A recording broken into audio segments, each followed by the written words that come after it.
Yeah, we're excited. It's right around the corner now. San Diego, that rivalry has happened very quickly, which is great for the league. It's great for the players.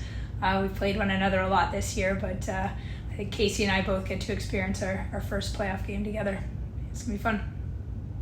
All right, we'll open it up with questions, and we'll start with Ryan Clark. Hi, Rhian. Before we get to the game, which is obviously an exciting time for the club, I wanted to ask you about the decision, and I know that you had said in your statement you don't plan on addressing the U.S. Soccer Report topic until after the NWSL report comes out, but I wanted to ask you about the decision by the club to remove Rhian Wilkinson and Mike Golub from their positions, and then secondarily what the conversations have been like behind the scenes with your players in the wake of the last several weeks.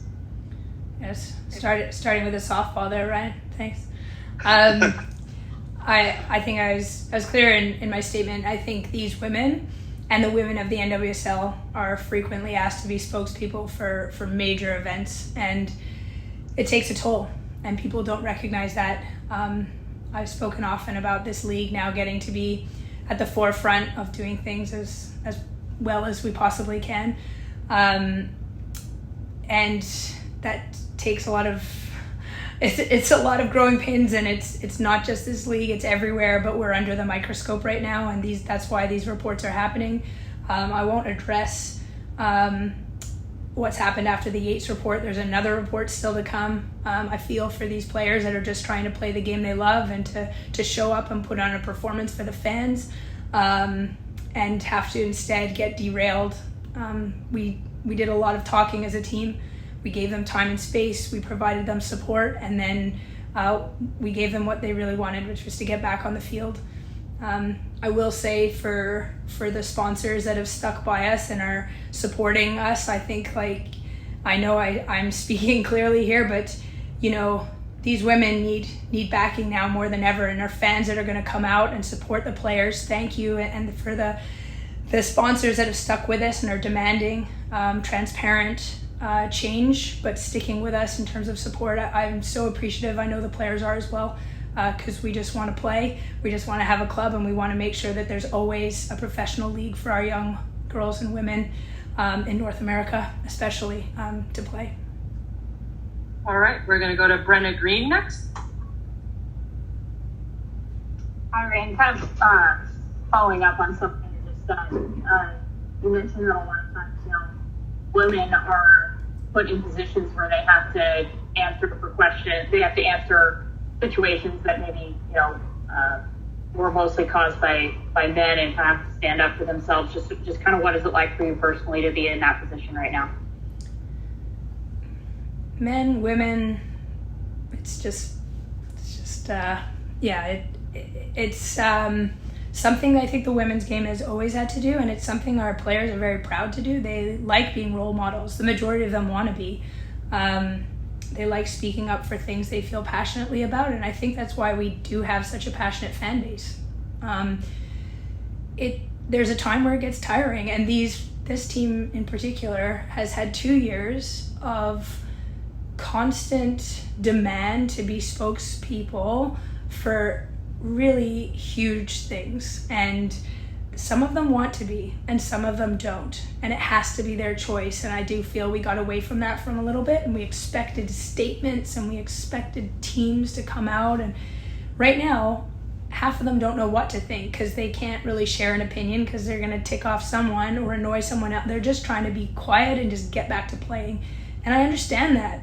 They're going to the semifinals, they're aiming for the finals, and they're getting derailed by questions about things that are not in their sphere of influence right now. They're speaking for things that really aren't for them to have to speak on. All right, we'll go to Paulina next. Okay, can you hear me?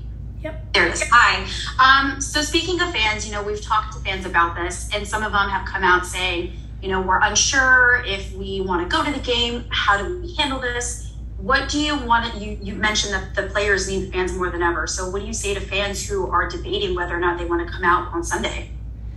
I don't think I could say anything better than what Bella Bixby said in her her Instagram post. I think it was Instagram. Someone shared it with me the other day. Not really on social media.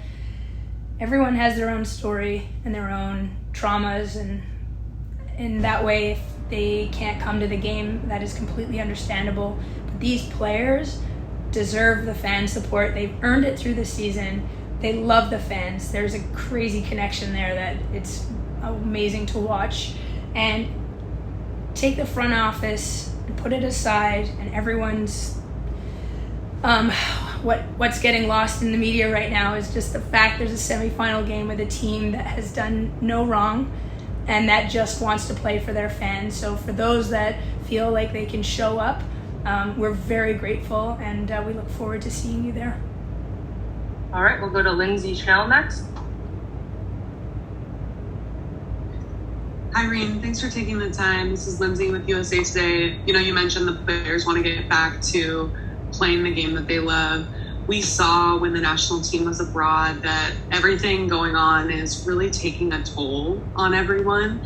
How do you make sure that they can put it in the back of their minds and actually just focus on soccer? Because, they're going to continue to be asked about it. Like, that's our job, which I'm sure you respect, but it is just a lot going on for everyone. I can't guarantee that. My staff and I do what we can to create an environment where we share information with those that want it, but not to those who don't. Like, it is really a hard line. It's something I feel like I need to say, but like, there's some in the room that don't agree, and there's some that do. And right now that is not okay. Everyone is demanding one thing, and people have questions, and they want to actually just sit with something for a minute, and people have a microphone in their face and they're demanding answers, they're demanding strong opinion, and they're not there yet. Some are and some aren't, and that's, for me, the challenge. Is journalists' job is to ask questions, to ask hard questions, to make sure all the answers are there. But my athletes, their job is to play, and they're not sure. They don't know. Some of them are sure. They're very clear on where they stand on many, many topics, but some of them aren't, and they can't say that. This is not an environment where anyone can go against the current, and it's not a conversation right now. I would say there's a lot of one-directional yelling, and they're getting caught up in that. And I can imagine, I know I am as well. You're frightened to say anything, to say the wrong thing, and I feel for them. They're soccer players. They want to play soccer. So I'm glad you're asking me, because I don't like that my players have to speak when they just want to play. We'll go to Joe Becker next.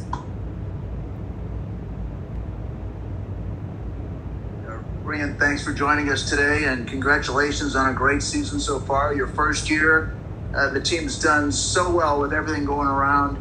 And I'm just curious, what have you been most pleased with, would you say, throughout the season with the team? A lot. I arrived and inherited a pretty phenomenal staff. It was really easy to get into a flow where the players never felt maybe a huge bump with a new coach, a new assistant coach. There are definitely new faces, but in general, there's a really consistent staffing base, which I think really helped. And the players' willingness to try things with me. Like, we started in a 3-5-2, still something I really like, but we're trying things. They gave me bandwidth to explore, and they believed in me and tried it and got behind it and asked questions. And I think that comes from a very strong culture, but also just good people that are willing to go on a journey with me, a new coach. And I'm very appreciative of it. I'm proud of what they've done. And 1 point off of first is painful, but it also, we look at it as 9 games we tied, and 6 of them we were leading in. And that's the biggest learning for me, but also them. Like, this season got away from us in other games, and we should never have left it come down to the last one. Real quick question that was submitted, that was typed in. Someone just wanted to know with the air quality in Portland, if that's affected the team's training sessions at all. Obviously, it's a little smoky. Yeah, we have our sessions. We get them inside, pretty short, sharp sessions right now. I think those that have asthma and have some breathing issues, me included, if you can't hear. Just need to be a little bit more cautious, and we're doing our best to stay on top of that, but it's not great today, and it hasn't been yesterday, and we hope very much we get rain soon and it helps clear that up. All right, we're going to go to Orlando Sanchez next. Hi, Coach. Can you hear me? Yep. Perfect. You mentioned this a couple of questions ago, but I'm curious how you keep the team all together, the motivation. How motivated is this team to play this game, with everything surrounding it? How do you keep everybody in sync together and with one goal in mind? Well, first, I hope I have. You do the best you can as a staff to try and protect this group. It was really hard with our internationals away because we felt like we couldn't support them. I know they were getting it with their national teams, but that was a challenging time for that report to come out when we were pretty dispersed. This team doesn't need motivation. We gave them time off if they needed it after the report. We gave them space, and almost all of them chose to come into training every day. It's their happy place. This is what they love to do, and they're in the semifinals of the playoffs. I don't need to motivate this team. They're ready. They're excited. All right, we're going to go to Melina next. Hi, Coach. Thank you for your time. I wanted to ask you a little bit about the opposition. Taylor Korniak, for example, she has scored 3 goals out of the 6. San Diego has scored against Portland, so I wanted to ask if she's going to receive a particular treatment from the defense, and also if you have some words about the work Coach Casey Stoney has done this year. Thank you. Yeah, what a season Taylor has had. Nice seeing her getting called up to the national team. She's a clear threat who's really hurt us in the past, and they have a fantastic team for a first-year team. It's so impressive what they're doing and what Casey's built. I don't know Casey very well. I played against her for many years. Thankfully, I think we were both away from each other because I'm pretty sure she would have destroyed me, but she's created an energy and a culture there where you can see the players are happy and loving what they do, loving being together, and the performances they put in since the very beginning of the Challenge Cup, the beginning of the season, is testament to what she's been doing. Excited to see a great coach in this league and another team that's competing and pushing and raising the bar for the game here in the U.S. All right, we'll take a few more questions. We'll go to Theo from the Strike. Hi, Rhian. Obviously, there's players everyone knows on Thorns. Sophia Smith is waltzing her way to probably an MVP award. What are the kind of players or attributes of this team that you think no one is talking about and they should be? Well, one is Soph. I keep hearing. Alex Morgan is incredible athlete, and has won the Golden Boot. And Sophia has taken up so much bandwidth from opposition backlines that it has allowed our team to have a scoring profile that has broken records this season. And it's not by chance. Her movement, the probably training sessions that opposition have to do to just get all over her. It takes 3 people to stop Soph, which opens up space for Morgan or Hina or any one of our players that have had successful scoring years.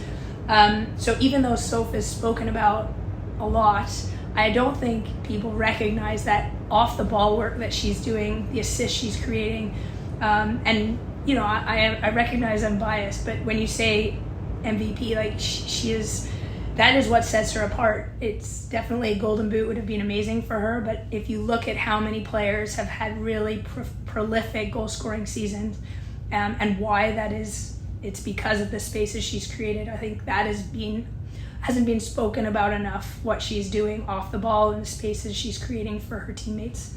I pick a player, I can talk all day, and specifically I'll talk about the players that never see the field. That is what drives a culture. It's the players that don't dress and how painful that is, and the players that don't see the field and how they handle it and how they can be frustrated and annoyed with me, but they never hold that against their teammates that are chosen ahead of them. And that is a culture that I walked into, and that Mark did such a fantastic job with the team, and I think we've maintained it this year. It's something I'm very proud of. All right, we'll take a couple more questions. We'll go to Dan Moletta from Equalizer.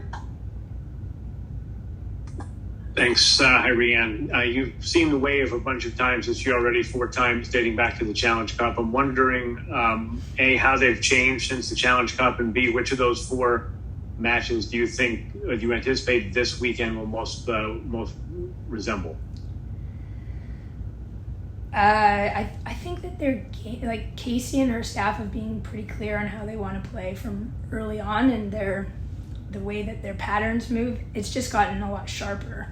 And even when you know how they're going to play, that's one thing. Stopping it is another. I think they've shown some adaptability, but in general, like, they play a certain style. And strangely, the game we lost 2-0 at home, I thought we found some good rhythms in that game. There was big stretches where we dominated and just didn't put the ball away, the game away. I couldn't predict what Casey's going to do, but I do expect quite similar style in terms of utilizing the gifts they have on the field. But Casey's definitely shown the ability to change things up, so I don't want to waste my time trying to guess what she's going to do. She can waste hers trying to guess what I'm going to do. All right, we'll take one last question from Ryan Clark. Rhian, I was going to ask you about the layoff, and if you think it's obviously you guys are in the situation that you're in, but do you think it's more advantageous to have that extra time, or do you think that it's going to be more difficult to face a San Diego team that just played 1 week ago? We'll see. I mean, historically, I don't think it's been a great advantage. I would say that it would be naive to think, oh, well, they had a game, they're going to be more tired. They're going to look after their athletes. That's the rhythm we've had all season. So they're going to be ready to go. I think because of the Yates report and all the off-field insanity, I'm very grateful we had that time off. But whether it will benefit us for the game, we will see. I'm trying my best. We've done what we can to make sure they're ready, but having this much time off, I don't think is usually a great advantage.